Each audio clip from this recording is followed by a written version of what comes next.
নমস্কাৰ ছাৰবাইদেউসকল, অৱশেষত ৰাজ্যৰ অংগনবাড়ী কৰ্মী আৰু সহায়িকাসকলৰ দৰমহা বৃদ্ধি হ'ব। হয়, অংগনবাড়ী কৰ্মী আৰু সহায়িকাসকলৰ সমস্যা সমাধান হ'ব, যাৰ কাৰণে অংগনবাড়ী কৰ্মী আৰু সহায়িকা সন্থাই ধৰ্মঘট স্থগিত ৰাখিছে। হয় ছাৰবাইদেউসকল, আমি আজিৰ এই সুখবৰটো জানি ল'ম। তাৰ আগতে আপোনালোকক এটা অনুগ্ৰহ কৰি আপোনালোকে আমাৰ এই ভিডিঅ'টো লাইক শ্বেয়াৰ কৰিব, কাৰণ আপোনালোকৰ এটা লাইক এটা শ্বেয়াৰেই হৈছে আমাৰ পৰিশ্ৰমৰ ফল। আৰু নতুনকৈ অহা ছাৰবাইদেউসকল অনুগ্ৰহ কৰি আমাৰ এই চেনেলটো ছাবস্ক্ৰাইব কৰি ল'ব। ছাৰবাইদেউসকল, অসম ৰাজ্যিক অংগনবাড়ী কৰ্মী আৰু সহায়িকা সন্থাই 20 জুলাইৰ পৰা আহ্বান জনোৱা ধাৰাবাহিক ধৰ্মঘট কাৰ্যসূচী স্থগিত ৰাখিছে। কৰ্মী আৰু সহায়িকাসকলে অংগনবাড়ী কেন্দ্ৰৰ কাম কাজ অব্যাহত ৰাখিব।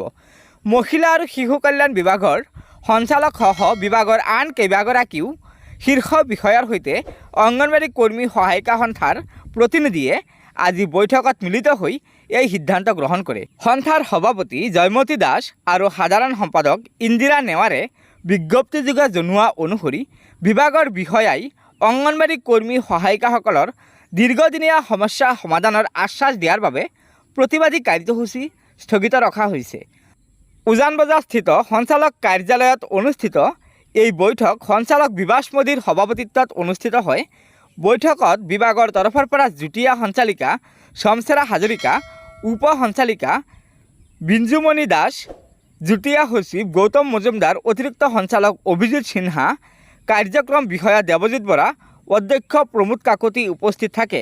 ইফালে অসম ৰাজ্যিক অংগনবাড়ী কৰ্মী আৰু সহায়িকা সন্থাৰ প্ৰতিনিধিসকলো উপস্থিত আছিল। গতিকে ছাৰবাইদেউসকল, এয়া নিশ্চয় আমাৰ ৰাজ্যৰ অংগনবাড়ী কৰ্মী আৰু সহায়িকাসকলৰ দৰমহা বৃদ্ধিৰ এটা অত্যন্ত সুখবৰ। আশা কৰিছোঁ অতি শীঘ্ৰে অংগনবাড়ী কৰ্মীসকলৰ এই সমস্যা সমাধান হ'ব। সেয়েহে অনুগ্ৰহ কৰি আপোনালোকে আমাৰ এই ভিডিঅ'টো লাইক শ্বেয়াৰ কৰিব, কাৰণ আপোনালোকৰ এটা লাইক এটা শ্বেয়াৰেই হৈছে আমাৰ পৰিশ্ৰমৰ ফল। আৰু নতুনকৈ অহা ছাৰবাইদেউসকলে অনুগ্ৰহ কৰি আমাৰ এই চেনেলটো ছাবস্ক্ৰাইব কৰি ল'ব।